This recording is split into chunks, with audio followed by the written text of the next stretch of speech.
is sponsored by Ram Trucks, built to serve.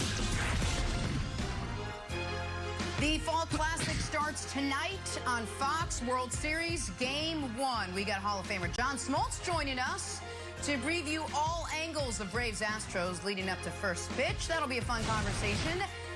The Buffalo Bills back in action this week after the bye. Guess what their odds are right now of winning the Super Bowl?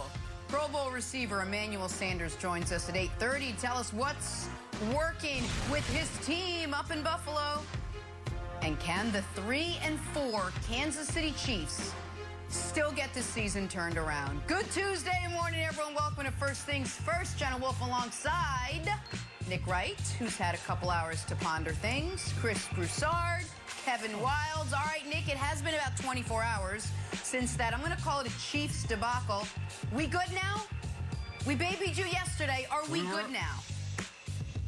He was bitter yesterday. I mean, I'm not friends with Kevin Wilds anymore because he was so rude and aggressive yesterday. But aside from that, we're good. Ladies and gentlemen. Aside from that, we're good. I mean, Wilds was really out of line. Just to recap, we're good, not great. We'll get to all things football and baseball. We got to start with some basketball out in L.A. this morning. We are a week into the NBA season already and still not sure what to make of this new-look Lakers team. Here's a team that lost 2 of 3 out of the gate. Russell Westbrook still figuring out where he fits in. There's been some mid-game squabbling among teammates, if you will. It's not great.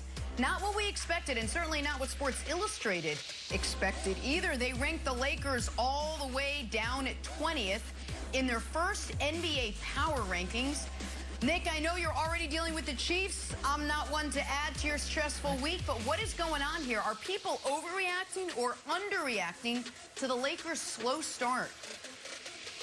Well, I mean, this is, and I understand the tiers, the committee's tiers is an NFL franchise, but we might need to expand it to the NBA because this is one of the issues with power rankings. They're reactionary and you look foolish just weeks or days even after you release them. Nobody thinks the Lakers are the 20th best team in basketball. So if that is where the general consensus is, then that would be an overreaction. But I do think the Lakers right now have one obvious structural flaw, and then they have the Russell Westbrook concern. I want to start with the structural flaw, Broussard. I'll get to Russ later. They told us when they acquired Russ that Anthony Davis was going to play center. And a lot of my optimism, I think, Broussard, a lot of your optimism for the Lakers had to do with the fact you're going to have LeBron, AD, Russ, and then 2 perimeter guys on the court. But then they went and got DeAndre Jordan for no reason. I'm fine with Dwight being a rotation backup big, but they're starting these games with an offense that is going to be stuck in the mud at all times. Everything's going to be clogged. Why is LeBron not getting to the rim? Because the whole defense is at the rim, because you don't guard Russ. AD is a good three-point shooter for a 7-footer, but not a good three-point shooter for the league. And you have a center out there. So to me, and by the way, why would you play that way? Going to be great at defense? Well, they haven't been. Going to be a dominating rebounding team? They've actually been a terrible rebounding team. But the reason it doesn't concern me all that much is the fix is sitting right there. LeBron and AD are your front court. Russ is one of your backcourt mates. And then you put, whether it's Malik Monk, Carmelo Anthony, Wayne Ellington when he gets back, any of the wings that you have, you surround them with the shooting that you do have. That has to happen. And this odd, marriage to whether it be DeAndre Jordan or Dwight Howard is simply not going to work. And I feel like everyone knows it. So I don't know why they're starting the season with it. That, to me, is the obvious fix and one that I would think the Lakers would want to go to sooner than later, Broussard. Yeah, I'm going to co-sign most of what you said, Nick. And let me start with the tiers. I know I usually dismantle your tiers, and justifiably so. However, this does show the foolishness of power rankings, especially this early in the season in the NBA, where you play 82 games. It's lunacy. Like, they're going to look foolish in a few weeks for having Charlotte number 4, ahead of Milwaukee. All right? Chicago number 6, as nice as they look early. I mean, come on. I don't think anybody, even at Sports Illustrated, thinks the Lakers are the 20th best team in the NBA and apparently not going to make the playoffs. So there's that.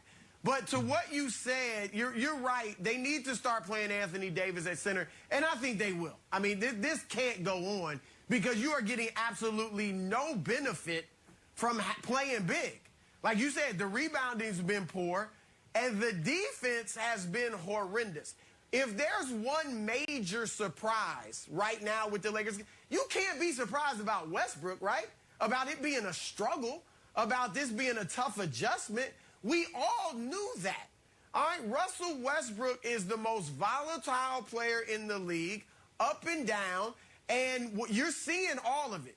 He's got the Lakers up with his pace. They're second in the league in pace, Nick. Offense hasn't been the problem to a large degree because Melo and LeBron have been so hot from three. The Lakers are actually the leading three-point shooting team in the league. We know that won't continue at 43%, but LeBron's 48%, Melo's 60%.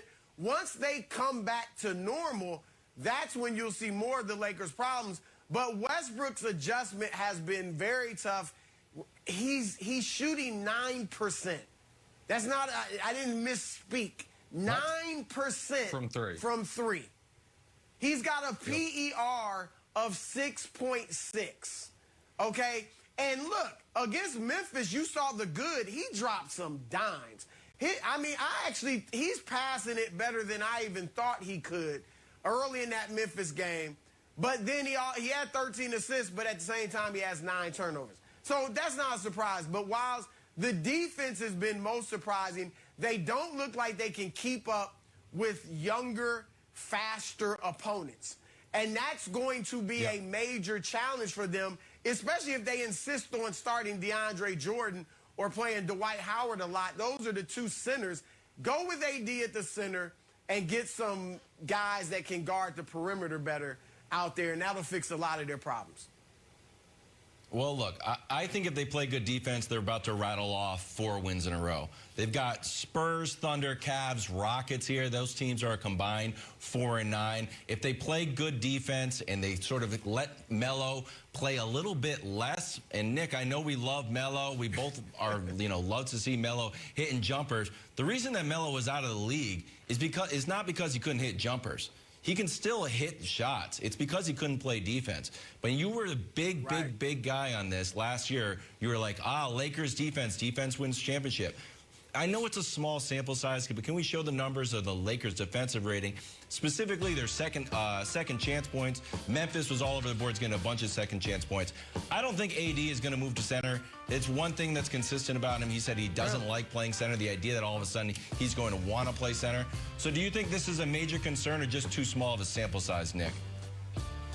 Well, listen, I think the defense is going to struggle considerably the first couple months of the year because it's such a new roster and being remade around the strengths and weaknesses of Russ. And so I think the defense can be excellent by the end of the year. So I'm going to be more interested in what the defensive rating is kind of by month. The second chance points allowed thing speaks to my point about rebounding. They have been an awful rebounding team, and they're playing huge. Like, that can't happen. Yeah. Even when they won the title and they had, like, JaVale McGee, why is he out there? Well, he can catch lobs, and he's going to help you on the boards. Like, you can't be giving up spacing and shooting for size and be a bad rebounding team. But I want to talk about Russ for a second here, Broussard, because I don't think you're right about the pace, and he's not going to shoot 9% from 3 all year. But I think we have to recognize that Russ is going to take a while, but once he gets going, he can be excellent. Look at what he did in Houston and Washington. Again, new teams, first 3 months, rest of season. Houston.